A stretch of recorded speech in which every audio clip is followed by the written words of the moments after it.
নমস্কার বন্ধুরা, আজকে একটা নতুন ভিডিও। তো আজকে যেটা নিয়ে কথা বলবো সেটা হলো গিয়ে ককটেলের একটা বড় প্রবলেম আছে। সেটা হলো গিয়ে পেয়ার করাতে গিয়ে খুব সমস্যায় পড়তে হয়, স্পেশালি অ্যাডাল্ট যদি হয়। কেন হয় সেগুলো সেই নিয়ে আজকে আমরা আলোচনা করব। যে ককটেলের এই অ্যাডাল্ট মেল বা ফিমেল এর সঙ্গে অন্য কোনো মেল বা ফিমেল যখন দিই আমরা, তখন এটা পেয়ার নিতে খুব সমস্যা করে, এমনকি অনেক সময় হয় পেয়ার নেয়ও না।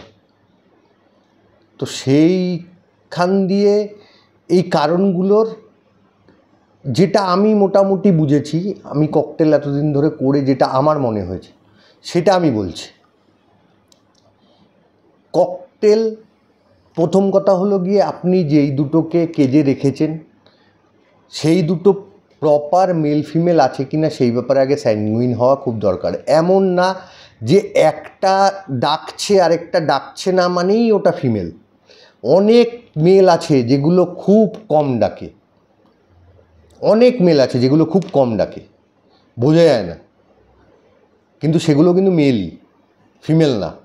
এটা একটা বড় কারণ, সেই জায়গাটা চেক করা খুব বেশি দরকার।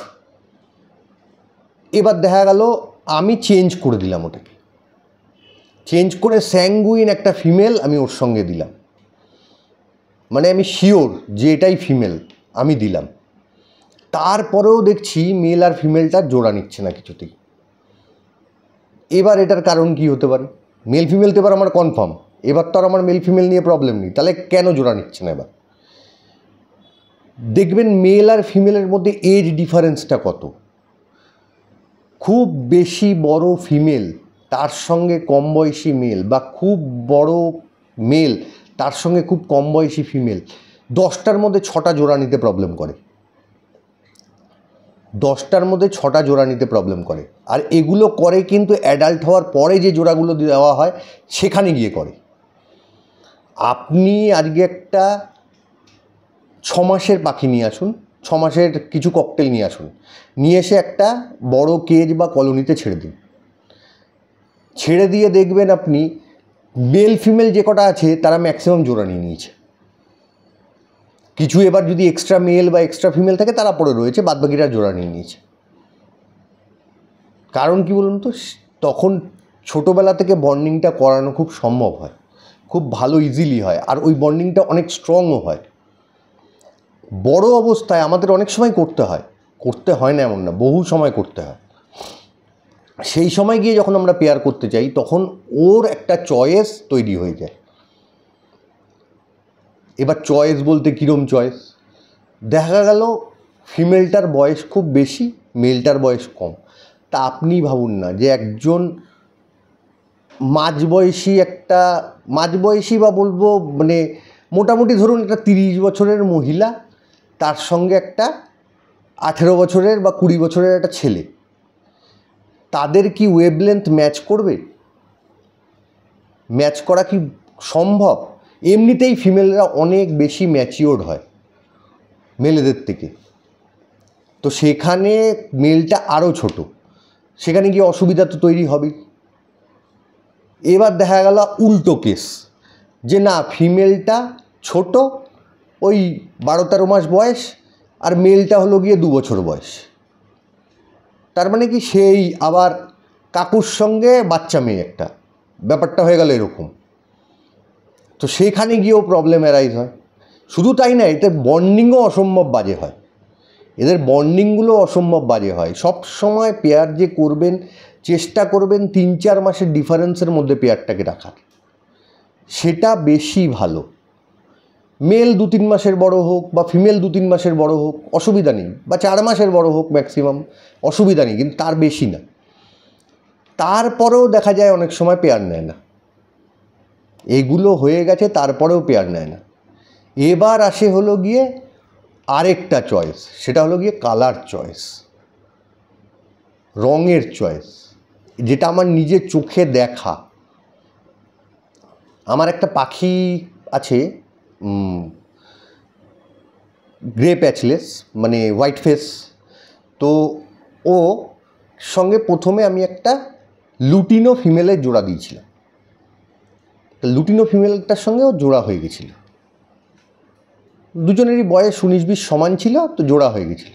তা আমি লুটিনো ফিমেলটাকে সরিয়ে দিয়েছি, সরিয়ে দিয়ে মাসখানেক পরে তো ওকে আরেকটা অন্য ফিমেল দিয়েছি, ওকে একটা পার্ল প্যাচলেস ফিমেল দিয়েছি।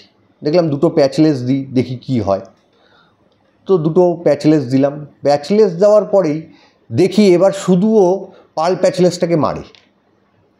বয়সের ডিফারেন্স কিন্তু খুব বেশি না, 2-3 মাসের ডিফারেন্স, কিন্তু পার্ল প্যাচলেসটাকে শুধু মারে, কিছুতেই জোড়া নেয় না। 3 মাস, 3.5 মাস, 4 মাস হয়ে গেছে, জোড়া নেয় না।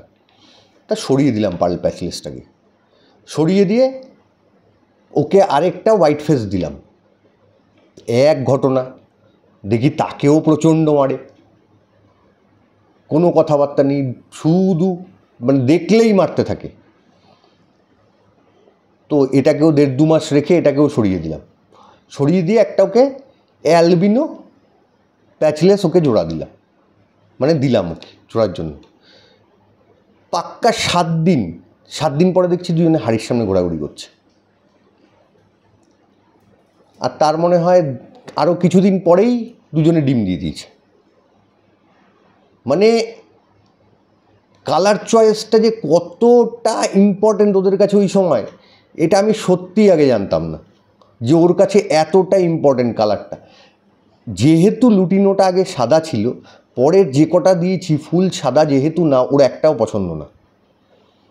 যেই একদম সাদা একটা দিলাম, সঙ্গে সঙ্গে ও জোড়া নিয়ে নিল। মানে ইন্টেলিজেন্সি লেভেলটা কিন্তু ওদের মধ্যে একদম নেই, সেটা কিন্তু ভাবা ভুল। ইন্টেলিজেন্সি লেভেল যথেষ্ট ভালো আছে। মেলটার বয়স ছিল প্রায় 2 বছর বয়স, তো সেই জন্য মানে যথেষ্ট ইন্টেলিজেন্ট। আর ওকে আমি দুষ্টু বলে ডাকি। তো অসম্ভব মানে বুদ্ধি রাখত। তো সেই দিক দিয়ে বলছি কালার চয়েস একটা বড় চয়েস হয়ে দাঁড়ায়। সেই জন্য কালার কিন্তু ওর যদি প্রথমে পেয়ারটা যদি যে কালারের থাকবে, চেষ্টা করবেন সেই কালারেরই ওকে মেল বা ফিমেল দেওয়ার, তাতে কিন্তু জোড়া নেওয়ার চান্সেসটা অনেক বেশি থাকে। আরেকটা জিনিস, সেটা হলো কি, যখনই কোনো নতুন পেয়ার আনবেন, আগে দুজনকে দুটো কেজের আলাদা আলাদা রাখুন, সামনাসামনি একদম আলাদা আলাদা রাখুন 15 দিন রেখে এবার ছেলেটার কেজের মধ্যে মেয়েটাকে ঢুকাবেন। কিন্তু ওই কেজটার মধ্যে তার আগে থেকেই যেন পার্চ একটাই থাকে, দুটো পার্চ না থাকে, এটা মাথায় রাখতে হবে। যেন যাই হয়ে যাক কেন একটা পার্চে গিয়ে দুজনকে বসতে হয়। আর হাঁড়িটা যেন অবশ্যই লাগানো থাকে। এবার হাঁড়িটা কেন লাগানো থাকে? হাঁড়িটা লাগানো থাকলে কি হয়, তারা জানে তাদের একটা শেল্টার তৈরি হয়ে গেছে। এবার যেই শেল্টার তার কাছে আছে, তখন ও কিন্তু ফ্যামিলির ব্যাপারে ভাবা শুরু করবে। আর একটা পার্ট এই জন্যই দেওয়া, যতই মারপিট কর গিয়ে একটার মধ্যেই বসতে হবে। সেই জন্য বেশিক্ষণ কিন্তু আলাদা হয়ে থাকতে পারবি না। আর কেজ সাইজ দেবেন যখন নতুন পেয়ার করবেন, কেজ সাইজ দেবেন 2 থেকে 2.5 ফুট ম্যাক্সিমাম, ছোটো কেজে, যাতে যেদিকেই যাক না কেন খুব একটা দূরে না যেতে পারে একে অপরের থেকে। মানে 4-2 কেজে কী হয় যে একটা এদিকে রইলো আরেকটা আরেক দিকে রইলো, কোনো প্রবলেম নেই। কিন্তু আমি যদি কেজটাই 2 বা 2.5 ফুটের দিই, সেখানে কিন্তু ওর যাওয়ার কোনো জায়গা নেই। কেন, ও নিজে 13-14 ইঞ্চি সাইজ, ও কোথায় পালাবে? পালিয়ে গিয়ে কোথায় যাবে? যাওয়ার কোনো জায়গা নেই ওর কাছে। লেজে লেজে হলেও ঠোক্কা খাবেই। সেইখান দিয়ে কিন্তু জোড়া দেওয়াটা খুব সহজ হয়ে যায়। এই জিনিসগুলো ফলো করা খুব বেশি দরকার। আর অবশ্যই নতুন যখন পেয়ার করবেন, 15 দিন করে তো বললাম আলাদা রাখতে। এবার যখন একসাথে ঢোকালেন, পার্চ একটা হাঁড়ি লাগানো রয়েছে, হাঁড়িটা পার্চের সামনেই লাগানো থাকবে, হাঁড়ি লাগানো রয়েছে, সব কিছু ঠিক আছে। 7 দিন পর থেকে ওদেরকে কিন্তু ক্যালসিয়াম আর মাল্টিভিটামিন দেওয়া চালু করে দেবে, অ্যাটলিস্ট 5-5 দিন করে। এছাড়া আরেকটা জিনিসও দেওয়া যায়, সেটা হলো গিয়ে কিশমিশের জল। সেটা নিয়ে পরে আলোচনা করা যাবে, কিন্তু ক্যালসিয়াম মাল্টিভিটামিন আপনারা দিতে পারেন। দিয়ে কিন্তু ওদের মানে হিট লেভেল বলুন, এনার্জি লেভেল বলুন, বাড়ানোর কাজটা করে রাখতে পারেন। সেটা কিন্তু অনেকটা হেল্প করে এই পেয়ার নিতে। কেন বহু এমন আছে যারা 6 মাস 8 মাস হয়ে গেছে পেয়ার নেয় না, আলাদা হয়েও বসে থাকে, একজন এই মেরুতে আরেকজন আরেক মেরুতে, কিছুতেই জোড়া নেয় না। আপনি কালারটা চেঞ্জ করে দেখুন, ওর কালারের দিয়ে দেখুন, বা বয়সটা যদি ঠিকঠাক থাকে সেটা দেখুন, যে বয়স যদি গণ্ডগোল হয় 6-7 মাসের ওপরে যদি ডিফারেন্স থাকে সেই ডিফারেন্সটাকে কমিয়ে আনুন। আর পার্চ একটা রাখবেন আর ছোটো কেজের মধ্যে ওদের দিন, দেখুন জোড়া ঠিক নেবে ওরা। জোড়া নেবে না এমন হয় না, জোড়া ঠিক নেবে। হ্যাঁ, অবশ্যই মেল ফিমেলটা যেন প্রপার কনফার্ম থাকে। এটা গণ্ডগোল হলে তো সব গণ্ডগোল এমনিই হবে। আমি এমনও দেখেছি জোড়া রয়েছে দুজনে মেল আর ফিমেল, মেল বক্স হাঁড়িতে কিছুতেই ঢোকে না, ফিমেল শুধু হাঁড়িতে ঢোকে আর ডিম পেড়ে দেয়, ডিম ফোটে না একটাও। আসলে ওদের মধ্যে তো পেয়ারই নেই, হাঁড়িটা রয়েছে, পেয়ার নেই কোনো। কেন অত বড় কেজে তারা কোনোদিন পেয়ার হয়ই নি, হাঁড়িটা ফিমেলটা ইউজ করছে, মেলটা হাঁড়ির মধ্যে যাওয়ার কোনো ইন্টারেস্ট নেই। এই জায়গা দিয়ে অবশ্যই কেস সাইজটা যখন প্রথম পেয়ার করবেন, কেস সাইজটাকে ছোটো করে পেয়ার করুন, আর একটা পার্চ আর হাঁড়ি লাগিয়ে, তাতে দেখবেন অটোমেটিক পেয়ার হবেই। আর যদি দেখেন যে কালারের প্রবলেম হচ্ছে, তা কালারটা নয় চেঞ্জ করে অন্য কালার দেবেন। যদি দেখেন যে না ও সাদা কালারের পাখি পছন্দ করছে না, তাহলে ব্ল্যাক কালার দিয়ে দেখুন, গ্রে বা পার্ল দিয়ে দেখুন যে ও পেয়ার নিচ্ছে কি না, দেখবেন ও ঠিক পেয়ার নিয়ে নেবে। এইগুলো হলো গিয়ে বেসিক কিছু ফান্ডা যেগুলো দিয়ে পেয়ার করানো যেতে পারে, যেটা আমি নর্মালি করিয়ে থাকি। এবার আপনারা কিভাবে করান সেটা আপনাদের ব্যাপার, সেটা আপনারা জানেন। আমার মনে হলো এই জিনিসগুলো বলা দরকার, আমি সেই জন্য বললাম। আর অনেকে জানতেও চেয়েছিল যে পেয়ার কীভাবে করব। নিশ্চয়ই অসুবিধা হচ্ছে কোনো পেয়ার করতে, বা পেয়ার নিচ্ছে না হয়তো, সেই জন্য প্রবলেম হচ্ছে। এইভাবে যদি করেন কোনো প্রবলেম আসবে না, আশা করি কোনো প্রবলেম আসবে না। ঠিক আছে, তাহলে যেটা আপনারা জানতে চেয়েছিলেন সেটা আমি বলে দিলাম। তাহলে আজকের ভিডিও এখানেই শেষ করছি। নমস্কার, গুড নাইট।